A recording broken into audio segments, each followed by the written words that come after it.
great interviewer, you first have to know yourself. You need to know who you are. You need to know what you can bring to the table. Number two, you need to know how to present yourself to people. Know how to present. If you're a good person, but you don't know how to convey to somebody that you're a good person, it's no good. All right? I saw your hand up too, Ed? Okay, hold on. Let me get Sharice and Jerome, and I'm coming to Ed. You could always say that you are an affluent individual with a conspicuous and clear mindset.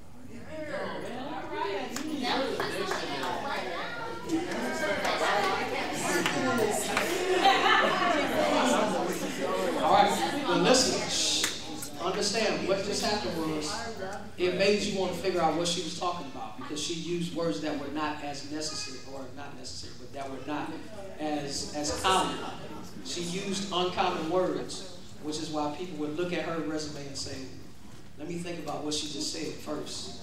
You know what I'm saying? Which would at least make you look at her resume twice, as opposed to what most people do is they look at it, they look at your objective, and if it doesn't catch their eye, they just throw it in the trash.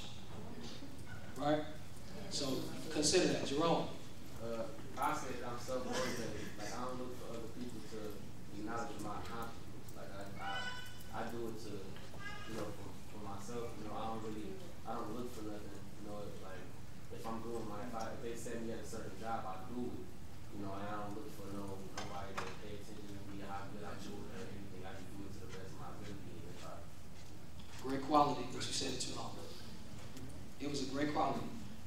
What's so good about Jerome? What's so good about me is I'm self-motivated. All I need is direction, and I'm going to do whatever it is whatever the task is. You get what I'm saying? Make it quick, and they're going to say, dang, that's what we need. That's what you have to do. Do y'all get what I'm saying?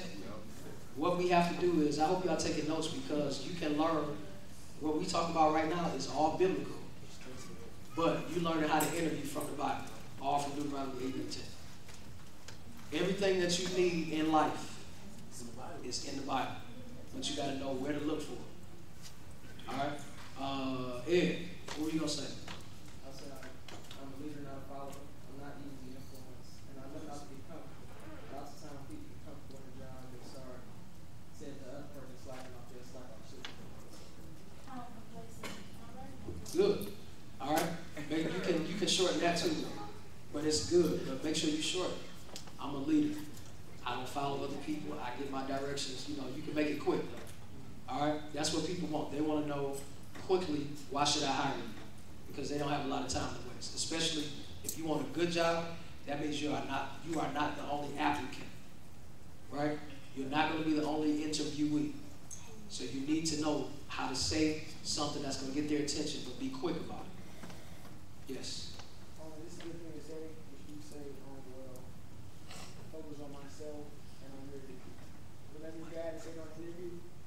I don't even know what you just said. It's like, this is how I really feel, you know, worry about myself only. I'm here to get my job done. Is that bad to say? Yeah, most jobs focus on teamwork. Exactly. I don't like it's hard, not a team job. Not a team job. Most jobs are team jobs. So you asked me a question.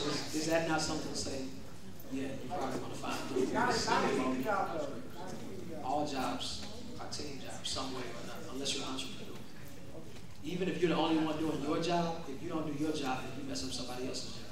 So it's still teamwork. You got it? All right. So what is your power? What is your skill? What are your skills? Because understand you have more than one. All right? What is your ability? What is your art? What is your gift? And how can you use these gifts to help sustain you? This is the stuff that y'all need to know, especially in times like this. If we hit a recession, or we are still in a recession when y'all go to college and stuff like that, you have to know these things, because sometimes jobs won't be available. So if a job is not available, you have to know how to make a job. Right? So you have to know how to use your skill set to get what you need. The right way, legally, legally. Legally. Use your skill set to get what you need legally. All right? Next week, we're going to be talking about inspiration. Yeah, that's what I'm hearing. We're going to be talking about inspiration. And I'm going to just give you this a small thing. The word inspiration. What's wrong with you? The word inspiration, actually, if you break down that word, it comes from, it deals with like respiration. It comes from the same word. And then we can go back to when God breathed into Adam. That was his inspiration. So when we're talking about inspired, when you're talking about where you get your inspiration, a whole lot of us have inspiration, but we misuse our inspiration, or we use the wrong stuff to inspire us. So if we want to write a good song, if we want to be creative, if we want to do whatever, we smoke weed before we go to the studio. I'm not taking if I talk about you. Your lips a little dark and pray about it. Listen, what I'm saying is, but have y'all noticed that if you ever talk to, if you ever get a chance to talk to rappers, and not even rappers, but singers and different things like that, a lot of the songs that we listen to that are great songs, they came from people that were high. Whether it be on weed, I'm serious. Whether it be on weed, listen, whether it be on weed, whether it be on some type of ecstasy, all of that kind of stuff. How many movies have you seen where you saw entertainers, they were some type of crack addicts? Every single one, right? Listen, every single movie that is about an entertainer, a great entertainer, where they got their inspiration from, was from some type of drug, right? So we need to figure out, how do we get inspiration the right way? What is our inspiration? We're going to be talking about inspiration next week. Yes? Is money, is that like that's not a good way to have inspiration, right? Money is not inspiration. That would be motivation. It's a difference. Got it? Yes. This is next week. This is not this week's Bible class. What if the substance isn't necessarily bad? What is like it ain't bad, but I get what you're saying. So next week we're going to talk about different things that we put, that we get inspired off of. We're going to talk about what God feels about them, because He's supposed to be our inspiration. All right.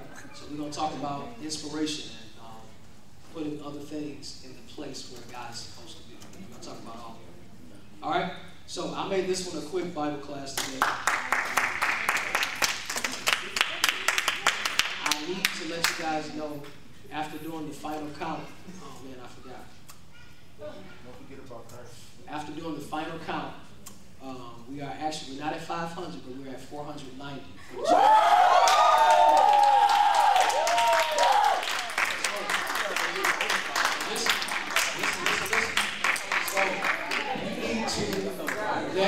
Listen, I need you guys' help. We got to end strong. Well, we're not going to end. We're just going to go into overflow mode. But I want to, by the time we get to church on 4th Sunday, I want to be able to tell everybody that we have reached 500 by 4th Sunday. So what I need y'all to do is to be serious about bringing your unsaved friends to Bible class. I need every person in here to be committed to bring at least one. Listen, this is the thing. Because when people are in the presence of God, if you notice, it has not been hard for people to accept Christ. Whether they be in church, whether they be Bible class at Young Life, what was it? 100 and, I forgot. 100 and something. People joined Christ, accepted Christ into their hearts right at the altar. We didn't have to beg them. We didn't have to do none of that. They just came. I need y'all. You can't just bring them here. Shh, listen. You got to do your part. If you can just get them here, I promise you God will do the rest. We need 10 souls saved before 4th Sunday. So can y'all help me to bring one?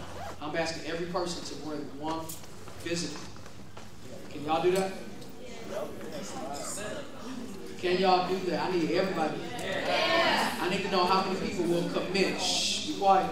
I need to know how many people will commit to bringing one visitor next week. All right. All right, put your hands down. Who had a question? Yes. Who be count? Go ahead. I'm trying to figure out why is it mad? Daniel. She counting all those people. you're not the only one. But y'all should have been comfortable. This is our thing.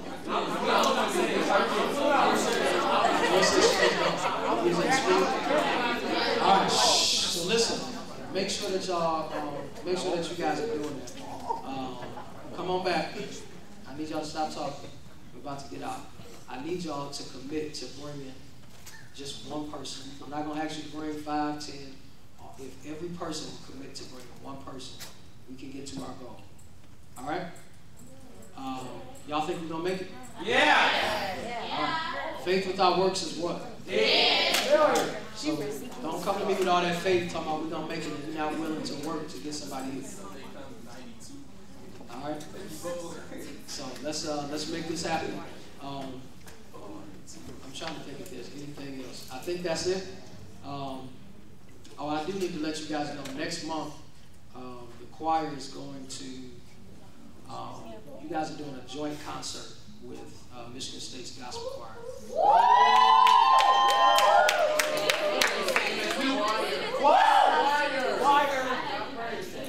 Not the first day. You're not the choir, you just one person in the choir. We still going. You upset? We'll make sure that you get all that information. I don't have the date on it right now. Yes, we're. See, I doubt it.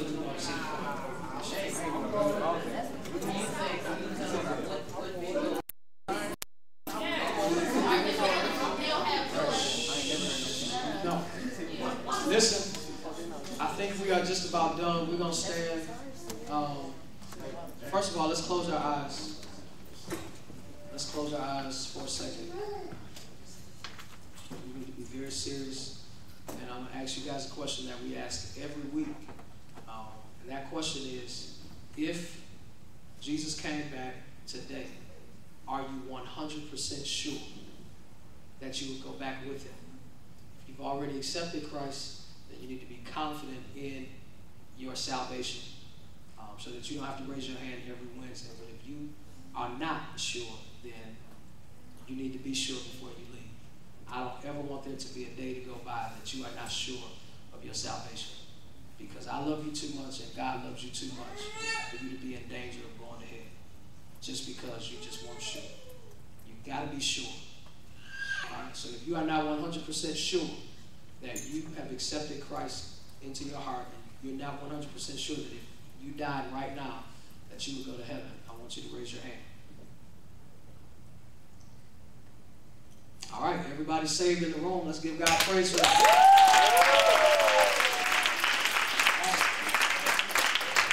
All right, we're about to get out of here. Do we have any prayer requests? I'm going to let y'all stay seated.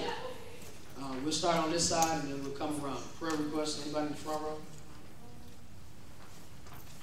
Go ahead.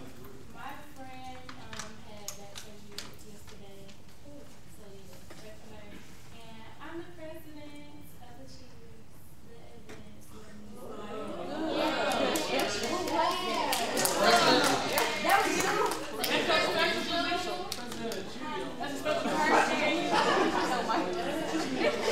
Anybody else? Come on, let's get these prayer requests real quick. Anybody else? Shh. Danielle's about to give her prayer request or a praise report. Okay. Pray for a friend of mine. Her grandmother is she had a stroke and she's out of the hospital now, but she's moving into a group home. So just keep her in your prayers and pray for me. I'm getting on a plane, going on vacation, getting away. I love you all. I miss you all so much. But pray that I have safe travels. Okay. Amen. Pray for our old music director. He just lost his mother. Was it Les? This is his mother-in-law. Who's our? Huh? Our old Winston Hughes. He used to be the music director at El Bamboo. But he lost his mother-in-law a few days, like 3 days before. 3 days. Is he before. 99? I think I know him. You probably do. But he just lost his wife like